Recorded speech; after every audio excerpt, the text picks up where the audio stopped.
Okay चलो, अब छोटा सा ये क्वेश्चन ले लिया मैंने जिसमें पावर 1 से बड़े है ना। चलो एक आध एक्सप्रेशन इसमें ऐसा भी डाल दिया जिसमें पावर 1 भी हो, 6+7, चलो है ना, ठीक है, इसका पावर 1 है, कुछ नहीं है तो पावर क्या है, 1 है, ठीक है, यहाँ पे 1 पावर है, ठीक है, 1 पावर, 2 पावर, 3 पावर, कुछ भी पावर हो, नेगेटिव भी पावर है तो समझ लो यहाँ पे -3 पावर है तो उसको नीचे लिख दो +3 करके, वो तो कोई फर्क नहीं पड़ने वाला, बट पावर इंटीजर होने चाहिए भाई, पावर इंटीजर होने चाहिए, that's what the basic rule. अगर पावर इंटीजर नहीं है और नॉन इंटीजर है तो फिर ये सभी कुछ भी काम नहीं आएगा, ये पॉलिनोमियल, ये पूरी वेविकोव मेथड ही काम नहीं आएगी। तो ये सभी पावर अगेन इंटीजर है एंड ये सभी लीनियर इक्वेशन है, लीनियर टर्म है, तो फिर हम कैसे आगे बढ़ते हैं, फिर इसको कैसे सॉल्व किया जाए, है ना। हमको हमारा एनी हाउ टारगेट क्या है, सॉल्व करना मतलब एक्स की वो वाली वैल्यू फाइंड करना जो एक्स की वैल्यू इस इक्वेशन को सेटिस्फाई कर जाए, है ना।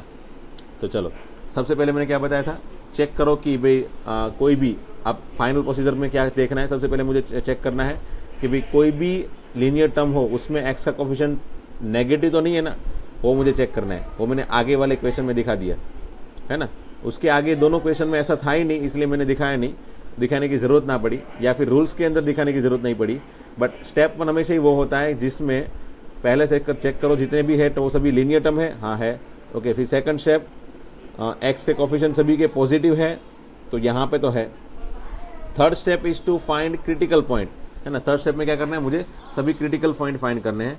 तो पहले क्रिटिकल पॉइंट में x = 3 आ गया, फिर दूसरा critical point 7/2, I don't think सो, अब मुझे सभी डिटेल में दिखाना पड़ेगा कैसे क्रिटिकल पॉइंट फाइंड होते हैं ना भाई, -7, फिर ओनली 17, ये हो गया 7/5 और ये -3/2। थर्ड स्टेप तो हो गया, पहला स्टेप सभी लीनियर टर्म है या नहीं। सेकंड स्टेप, एक्स के कोफिशिएंट पॉजिटिव है या नहीं, अगर नहीं है पॉजिटिव तो फिर उसको पॉजिटिव बनाओ, एनी हाउ नेगेटिव कॉमन निकाल के पॉजिटिव बनाओ। समझ लो यहाँ पे अगर बाई चांस यहाँ पे 7 - 2x होता तो मैं क्या करता है, पता है, 7 - 2x माइनस इसका क्यूब है ना, तो मैं क्या करता है, मैंने क्या बताया, अगर 7 - 2x सिंपली ऐसा होता है तो मैं क्या करता हूँ, नेगेटिव ऑफ 2x - 7 ऐसा लिखता हूँ ना, नेगेटिव बाहर निकाल दिया, मतलब ये 7 - 2x हो गया 2x - 7। तो यहाँ पे नेगेटिव कितनी बार बाहर निकालूंगा मैं, 3 बार। 7 - 2x का क्यूब है इसलिए मैंने नेगेटिव 3 बार बाहर निकाल के फिर वही लिख दिया 2x - 7 का क्यूब, ये पता चला है ना। तो नेगेटिव बाहर निकलना है वो फिक्स है, फिर ये पावर 3 हो या पावर 1 हो, बट कितनी बार निकालना है नेगेटिव, उल्टा लेने पे, ऑपोजिट लेने के लिए, उल्टा लेने के लिए कितनी बार नेगेटिव बाहर निकालने, जितनी भी पावर हो उतनी बार निकाल दो नेगेटिव बाहर, है ना। तो अगर यहाँ पे 7 - 2x होल क्यूब होता है तो -1 का क्यूब में बाहर निकालता, अल्टीमेटली -1 का क्यूब भी अगेन -1 ही बार लिखेंगे तो चलेगा, है ना। -1 का क्यूब भी -1 ही होता है, तो फिर अगेन नेगेटिव बाहर रहा, इसकी वजह से एक नेगेटिव बार आया, फिर सभी अलग अलग टर्म की वजह से एक नेगेटिव बार आते हैं, तो फिर based on that we need to finally find extra negative bar है या नहीं, एक्स्ट्रा एक नेगेटिव बार है या नहीं। अगर एक्स्ट्रा एक नेगेटिव बार है तो फिर फाइनली अगेन एक बार नेगेटिव से मल्टीप्लाई पूरे इक्वेशन को करके फिर सभी को पॉजिटिव बना लो। और अगर जितने भी नेगेटिव बने हैं यहाँ पे, जितने भी नेगेटिव पहले दूसरे तीसरे सभी में अगर नेगेटिव बाहर निकले हैं, वो सभी को मिला के अगर मैं फाइनली मुझे पॉजिटिव मिल जाता है तो फिर मुझे कोई एक्स्ट्रा नेगेटिव मल्टीप्लाई करके ये पूरे के इक्वेशन को एक्स्ट्रा नेगेटिव मल्टीप्लाई करने की जरूरत पड़ेगी नहीं। अगर ये एक्सप्रेशन इस तरह के फॉर्म में आ जाए तो डायरेक्टली कोई एक्स्ट्रा नेगेटिव बचे नहीं तो, ठीक है। तो यहाँ पे चलो, ये तो सिर्फ मैंने एग्जांपल के लिए दिया था, तो यहाँ पे तो बस वही है 2x - 7 ही है, बराबर। तो अगेन फर्स्ट स्टेप सभी लीनियर है या नहीं, सेकंड स्टेप एक्स के कोफिशिएंट पॉजिटिव है या नहीं, नहीं है तो पॉजिटिव बनाओ, बराबर। और उसी में वही स्टेप में अगर एक्स्ट्रा नेगेटिव बाहर निकला है, सभी नेगेटिव अगर बाहर, जितने भी सभी टर्म में से नेगेटिव बाहर निकलने के बाद एनी हाउ एक्स्ट्रा अगर नेगेटिव बाहर बचता है एक नेगेटिव, तो फिर उस नेगेटिव को भी निकालने के लिए मुझे पूरे के पूरे इक्वेशन को पॉजिटिव बनाने के लिए एक्स्ट्रा नेगेटिव अगेन मल्टीप्लाई करके पॉजिटिव बनाओ। अगर नहीं बाहर निकल रहा है तो फिर ऐसे ही रहने दो, ठीक है। एंड थर्ड स्टेप, जो भी क्रिटिकल पॉइंट है वो फाइंड करो, फिर वो फोर्थ स्टेप में क्रिटिकल पॉइंट को नंबर लाइन के अंदर डाल दो। चलो, तो नंबर लाइन में सबसे पहले तो -7, ठीक है, फिर -3/2, देन -1, ठीक है। कौन कौन से आ गया भाई, ये वाला आ गया, ये वाला आ गया, ये वाला आ गया। अब 7/2 3.5 होता है और ये छोटा हो गया 7/5, फिर 7/2, ठीक है, दिस वन कम्स, फिर 3, ओके। फाइनली चलो अब हो गया सब कुछ खत्म, इतने हैं। अगेन मुझे स्टार्ट करना है कहाँ से पता है ना, यहाँ से स्टार्ट करना है। प्लस ले लिया, चलो ठीक है, प्लस ले लिया, एक्सट्रीम राइट कॉर्नर पे प्लस मैंने ले लिया। 17 के बाद तो कुछ है ही नहीं, 17 के बाद होता क्या है, फिर इनफाइनाइट होता है, ठीक है। तो इनफाइनाइट एंड 17 के बीच में तो ऑलवेज प्लस लेना है मुझे, ठीक है।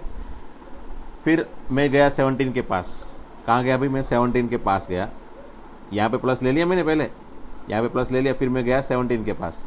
17 कहाँ से मिला भाई मुझे, तो यहाँ से मिला।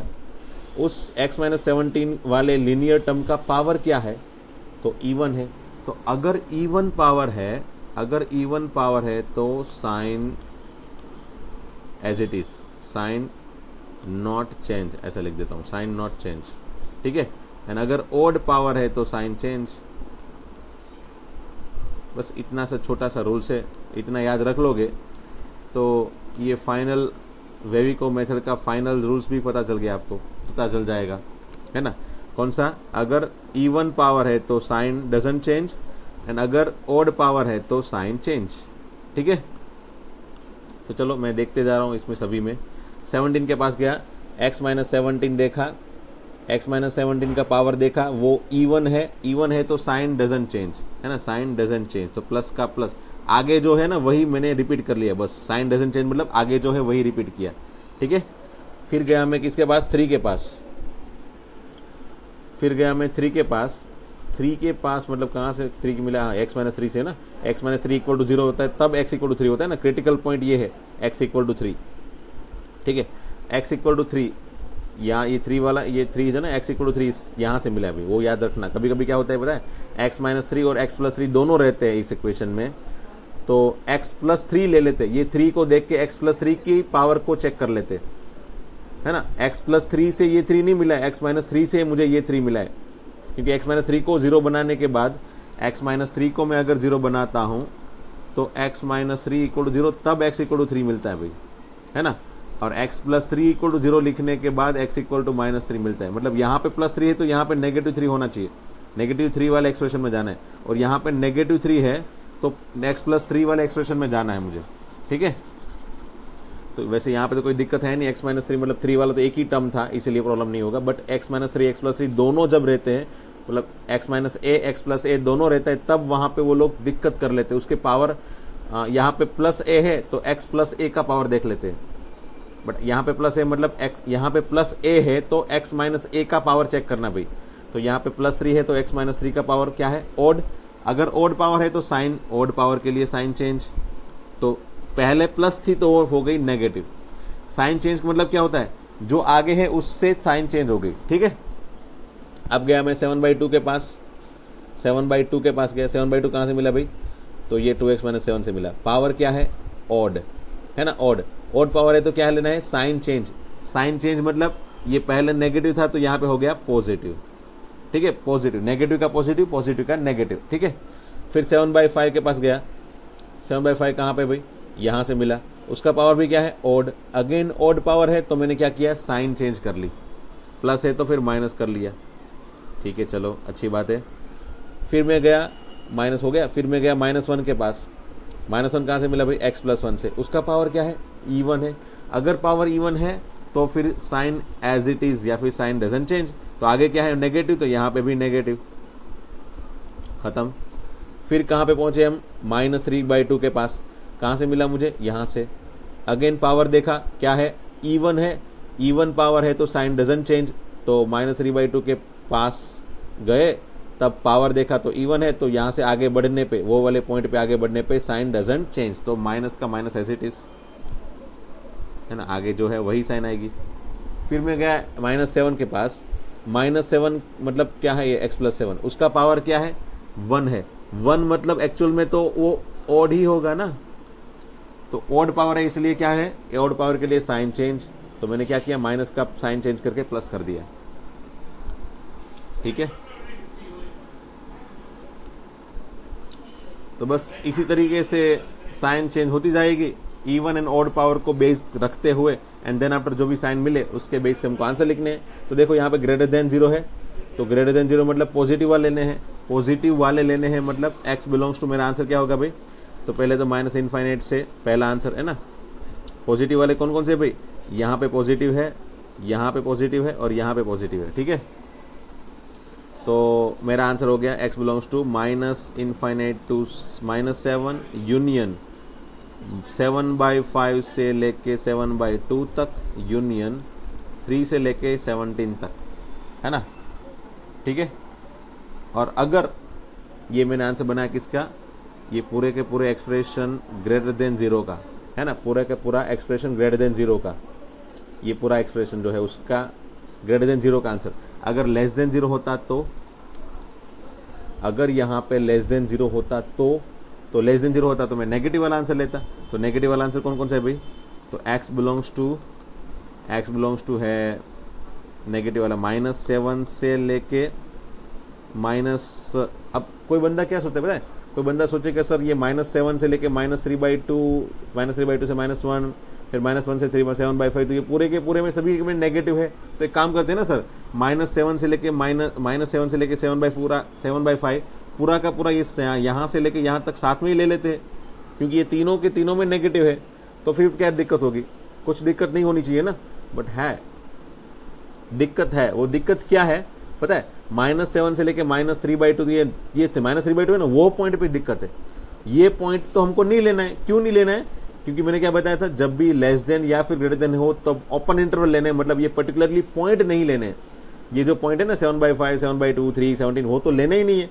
और अगर मैं -7 से 7/5 ले लेता तो फिर वो तो ये 3/2 -1 कवर हो जाता उसके अंदर, डेफिनेटली वो आंसर रॉन्ग बना देता ना, क्योंकि -3/2 डजंट होल्ड, डेफिनेटली -3/2 या फिर -1 वो इस इक्वेशन को होल्ड नहीं करेगा ना। x = -1 रखने पे ये पूरा का पूरा 0 हो गया, x = -1 रखने पे ये 0 हो गया, मतलब उसके साथ मल्टीप्लाई करते हुए सभी टर्म 0 हो गए। तो 0 ग्रेटर देन 0 तो डेफिनेटली होल्ड नहीं करेगा। इसलिए कभी भी आप एक साथ में मत ले लेना, इसको भी अगेन टुकड़े में ही लिखना। तो -7 से लेके -3/2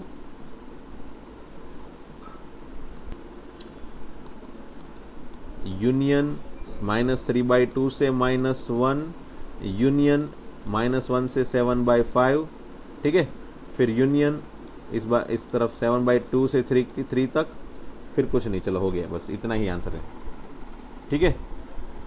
एंड अगर यहाँ पे लेस देन इक्वल टू 0 होता तो चलो मैं चारों के चारों मतलब equal to and less than equal to greater than equal to less than greater than चारों के चारों का आंसर बना लेता हूँ एक ही में, ताकि आपको पता चले x बिलोंग्स टू क्या होगा, इक्वल टू 0 होता है तो मैंने क्या बताया था, न्यूमरेटर वाले सभी जो क्रिटिकल पॉइंट है उसके लिए इक्वलिटी होल्ड रखो, डिनोमिनेटर वाले के लिए इक्वलिटी होल्ड नहीं रखनी है। तो डिनोमिनेटर वाले कौन कौन से है भाई, 17, 7/5, -3/2, कौन कौन सा, मतलब 17, तो ये 17 जो है वो, फिर 7/5 उसको एज एक्स्ट्रा होल कर दो, राउंड कर दो, फिर उसके बाद आंसर लिखो। चलो तो ये पर्पल राउंड जो ये है वहाँ पे ओपन इंटरवल रखना है, बाकी सभी जगह क्लोज इंटरवल रखना है। तो फाइनली मेरा आंसर क्या हो जाएगा भाई, तो अगेन वही लेस देन इक्वल टू है ना, तो लेस देन मतलब नेगेटिव वाले, तो -7 से लेके, अच्छा -7 तो मुझे लेना है ना, क्योंकि वो तो पर्पल राउंड में नहीं है।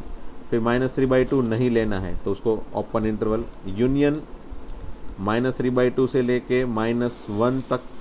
तो -1 के लिए तो अगेन ये -3/2 के लिए ओपन था, तो -3/2 के लिए ओपन रखा दोनों में, -1 तो फिर चलेगा ना क्लोज इंटरवल, तो यहाँ पे क्लोज इंटरवल चलेगा। चलो फिर यूनियन अगेन -1 से लेके 7/5 पे भी क्लोज इंटरवल चलेगा। चलो यूनियन 7/2 के लिए भी क्लोज इंटरवल चलेगा, 3 के लिए भी क्लोज इंटरवल चलेगा, तो ये दोनों के लिए क्लोज इंटरवल रख लो। ओके, अब यहाँ पे एक ये वाला भी आंसर बन सकते हैं। अगर कोई बंदा सोचेगा सर -1 तो ये ले सकते हैं ना हम लोग, तो फिर -3/2 से -1 से 7/5, तो -1 अगर मैं ले सकता हूँ तो फिर मैं डायरेक्टली -3/2 से लेके 7/5 लिख सकता हूँ क्या, तो हाँ, ये दोनों को मैं अगर एक साथ में लिखना चाहूँ तो लिख सकता हूँ, मतलब मेरा फाइनल आंसर ये वाला बन जाएगा। फिर यूनियन -3/2 से लेके -1 लेना है, इसीलिए डायरेक्टली 7/5 तक यूनियन 7/2 से लेके 3। So I can write this answer also for this, है ना। अगर मुझे -1 लिखना है, अगर अलग से सेपरेटली नहीं दिखाना है तो -1 तो इसके अंदर कवर हो जाएगा तो चलेगा। यहाँ पे -1 चलेगा, लेना है वो ले सकते हैं। बट आगे वाले में मैंने क्या बताया था, सिर्फ ग्रेटर देन या फिर लेस देन हो तो डेफिनेटली कोई भी क्रिटिकल पॉइंट नहीं ले सकते। इसलिए हमेशा ही टुकड़े में आंसर लिखो एंड सभी में ओपन इंटरवल कर लो, क्योंकि बीच वाला कोई भी टुकड़ा, बीच वाला कोई भी क्रिटिकल पॉइंट आंसर में नहीं आने वाला है definitely, that is why. And greater than equal to 0 के लिए क्या आंसर होगा भाई, expression greater than equal to 0 के लिए आंसर क्या होगा भाई, तो x belongs to greater than equal to 0 वाला मतलब कौन सा भाई, ये प्लस वाला, तो -∞ से लेके -7, -∞ से लेके -7, और -7 में वो पर्पल राउंड नहीं मारा है ना हमने, क्यों नहीं मारा है, क्योंकि -7 तो न्यूमरेटर से बना है देखो, तो चलो -7 लेना है, हाँ लेना है। फिर पॉजिटिव वाला 7/5 से लेके 7/2, 7/5 नहीं लेना है, 7/2 लेना है, क्यों, क्योंकि 7/5 डिनोमिनेटर से बना है एंड 7/2 जो है वो न्यूमरेटर से बना है, ठीक है। सो जो न्यूमरेटर से क्रिटिकल पॉइंट बनते हैं वहाँ पे क्लोज इंटरवल ले सकते हैं जब भी यहाँ पे इक्वलिटी हो तब। फिर 7/2 के बाद 3 से लेके 17, अच्छा ये यहाँ पे मैंने मिस्टेक कर लिया ना, ओके, पहले वाले ग्रेटर देन 0 का आंसर अधूरा है मतलब यहाँ पे, और यूनियन 17 से लेके इन्फाइनाइट तो बाकी रह गया था भाई, है ना, ये भी पॉजिटिव है ना भाई, ये मैंने येलो मार्क्स करना बाकी रह गया था, ये भी पीछे भी ये भी पॉजिटिव है, अगर ये भी पॉजिटिव तो वो भी आंसर आएगा ना प्लस में, पॉजिटिव वाले में, ग्रेटर देन वाले में, तो एक्सप्रेशन पॉजिटिव वाले में ये वाला आंसर है ना, ये भी है।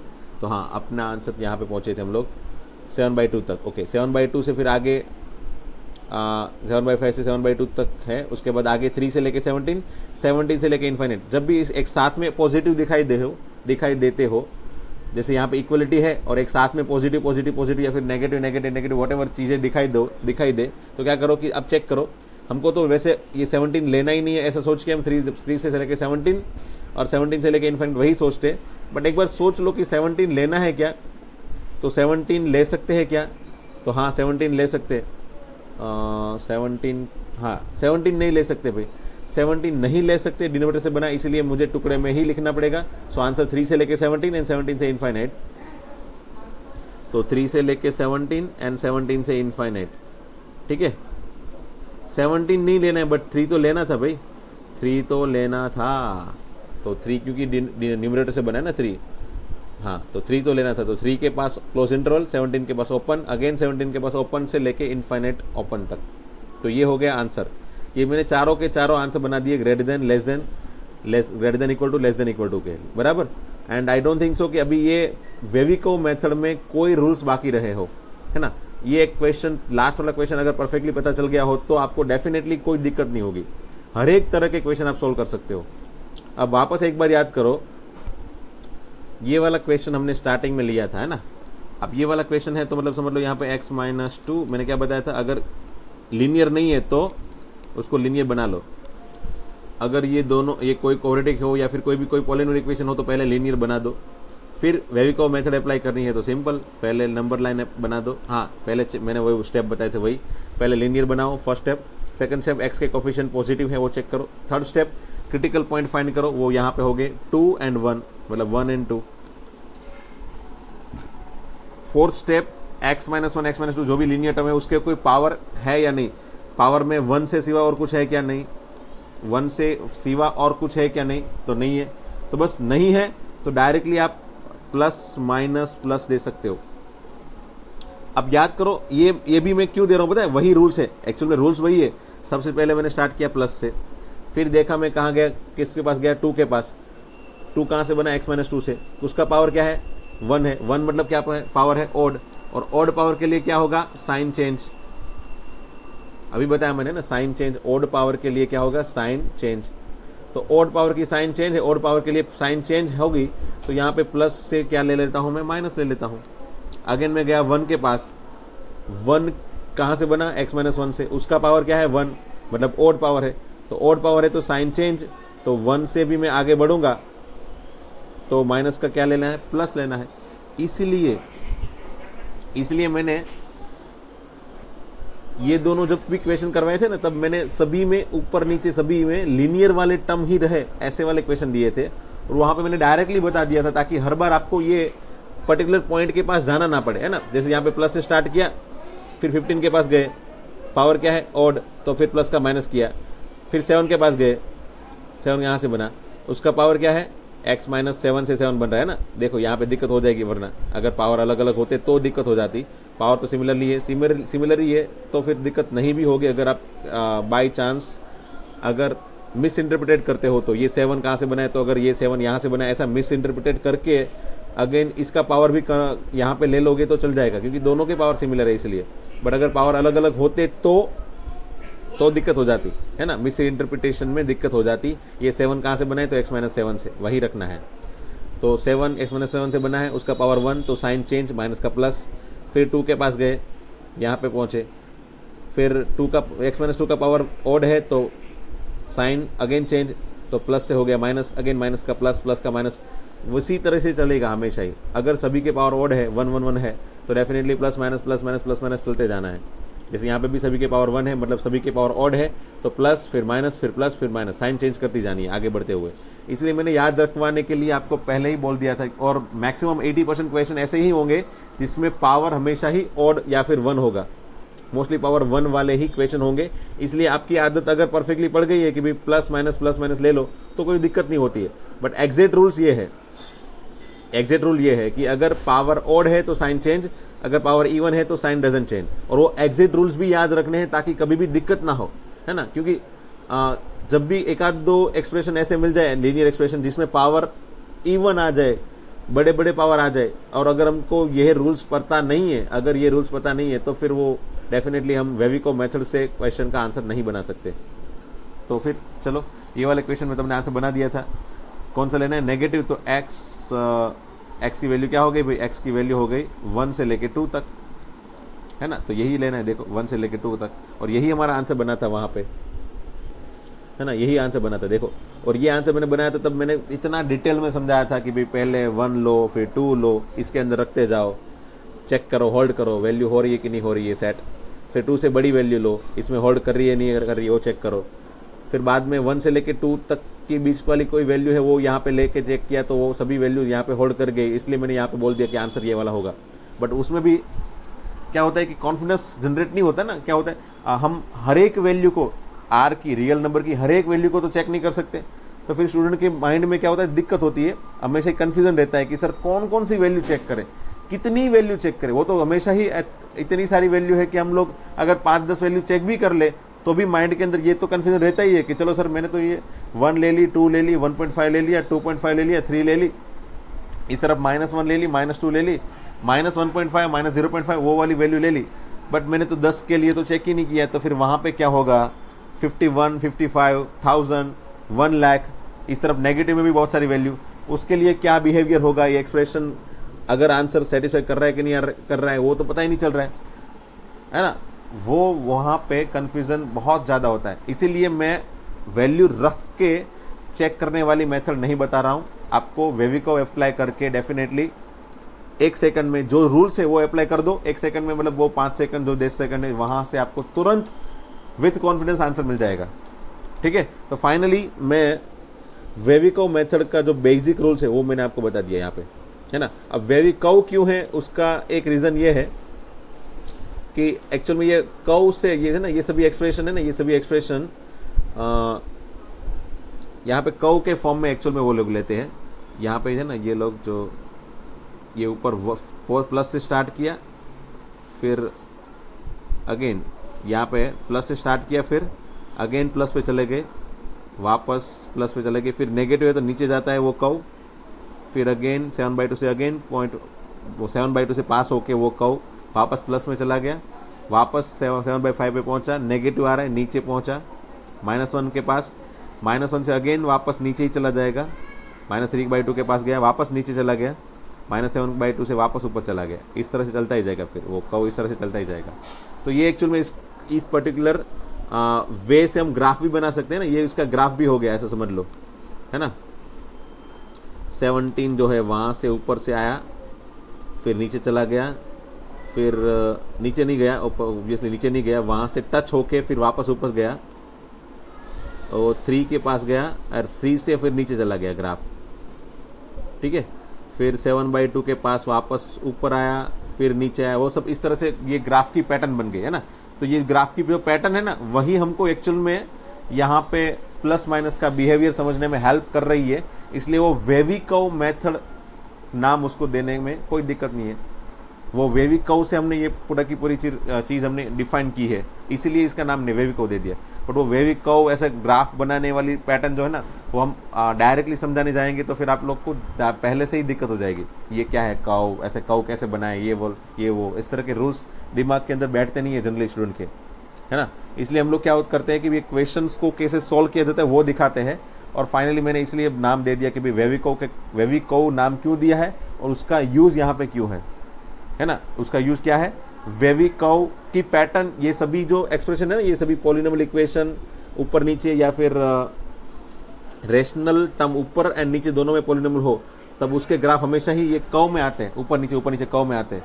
मैंने जब ग्राफ डिफाइन किए थे तब मैंने पॉलिनोमियल फंक्शंस के कर्व दिखाए थे, और वहाँ पे मैंने आपको बताया था कि पॉलिनोमियल फंक्शन के कर्व कैसे होते हैं, इस तरह के कर्व होते हैं, है ना।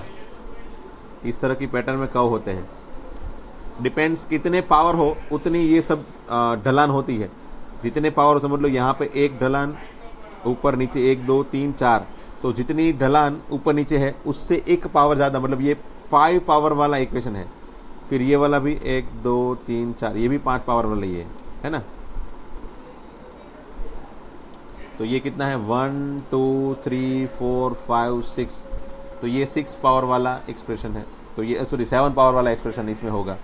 तो डिपेंड्स, ये डेफिनेटली ये सभी मैंने वहाँ पे दिखाया था पॉलिनोमियल इक्वेशन में, बट ये सभी में आप देख सकते हो ये है एक्चुअल में क्या, वेवी। देखो वेवी कर्व है, कर्व जैसी चीज़ है, और ये कर्व ऐसे वेव के फॉर्म में है, इसलिए इसको वेवी कर्व नाम दिया, ठीक है। तो आज के लिए चलो इतना ही रखते हैं। आज मैंने सिर्फ वेवी कर्व मेथड को डिफाइन करना सिखाया, वेवी कर्व मेथड को यूज़ करना सिखाया है, कैसे वेवी कर्व मेथड को यूज़ किया जाए। एंड नेक्स्ट लेक्चर से मैं डोमेन ऑफिशियली स्टार्ट कर दूंगा। तो डोमेन कैसे फाइंड करते हैं वो डेफिनेटली नेक्स्ट लेक्चर से पढ़ेंगे हम लोग, ठीक है। ओके, एंड लास्ट में डोमेन ऑफ फंक्शन टॉपिक हम वैसे भी कल चालू करने वाले हैं, बट आज मैं यहाँ पे एक लिस्ट दिखा रहा हूँ। ये लिस्ट अगर पॉसिबल हो, अगर पॉसिबल नहीं है डेफिनेटली लिस्ट तो आपको याद रखना ही है, तो अगर पॉसिबल हो तो आप आज से ही याद रखना स्टार्ट कर दो, बराबर। ये जितने भी पॉसिबल फंक्शन है वो सभी फंक्शंस जितने भी मैथमेटिक्स में हम मोस्ट प्रोबेबली पढ़ने वाले हैं, वही फंक्शन मैंने यहाँ पे लिख दिए हैं पूरे 11-12 स्टैंडर्ड के, ठीक है। तो जितने भी पॉसिबल 11-12 स्टैंडर्ड के फंक्शन है पॉसिबल, वो सभी मैंने यहाँ पे लिख दिए। उसके डोमेन की रेंज, मतलब डोमेन लिख दिया मैंने यहाँ पे, ठीक है। उसके भी के डोमेन लिख दिए है, वो कहाँ पे डिफाइन हो सकते हैं, जैसे sin x cos x e raised to x, ये एक्सपोनेंशियल फंक्शन है।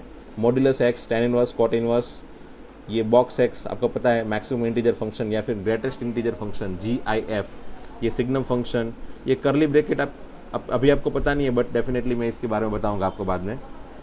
फ्रैक्शनल पार्ट ऑफ x है एक्चुअली, ये फ्रैक्शनल पार्ट ऑफ x, ठीक है। ये cube root of x, fifth root of x, seventh root of x, and all polynomial equations, all polynomial functions are always having domain x belongs to r। वो सभी actual में x की कोई भी value के लिए डिफाइन है। यहाँ पे x की कुछ भी वैल्यू रख दूँ, ये ऑलवेज डिफाइन होगा, दैट्स वाई इसका डोमेन r है।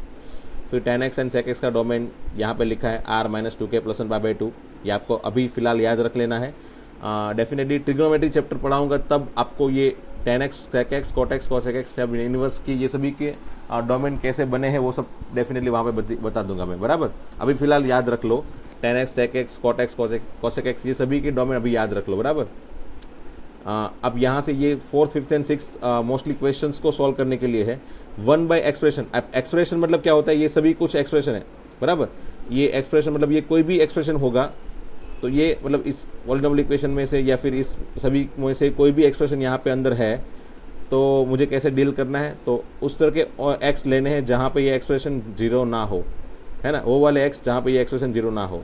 यहाँ पे वो वाले एक्स लेने हैं जहाँ पे एक्सप्रेशन हमेशा ही पॉजिटिव या फिर 0 हो, और यहाँ पे वो वाले एक्स लेने हैं जहाँ पे ए पॉजिटिव हो, बी पॉजिटिव हो and B not equal to 1 हो, ठीक है। तो बस आपको इतना याद रखना है, और नेक्स्ट लेक्चर में फिर इसको हम डिटेल में कैसे सॉल्व किया जाए, कैसे डोमेन फाइंड किया जाए, वो मैं नेक्स्ट लेक्चर में दिखाऊंगा। ठीक है, तो आपको इसको कंप्लीटली मेमोराइज कर लेना है फाइनली, अभी फ़िलहाल मेमोराइज कर लो। जितना यूज़ ज़्यादा करोगे उतना आप जल्दी इसको डेफिनेटली याद रख पाओगे, तो डेफिनेटली यूज़ करेंगे हम इसको आगे वाले लेक्चरों में, बट अभी फ़िलहाल इसको याद रख लो, है ना। और कैसे बनेंगे वो धीरे धीरे आपको पता चलता जाएगा। तो फिलहाल आप इतने फर्स्ट, सेकंड एंड थर्ड में ही आपको मैक्सिमम याद रखना है, तो बस इसको याद रख लो पहले। ठीक है, तो चलो मिलते हैं दोस्तों नेक्स्ट लेक्चर में। Thank you very much.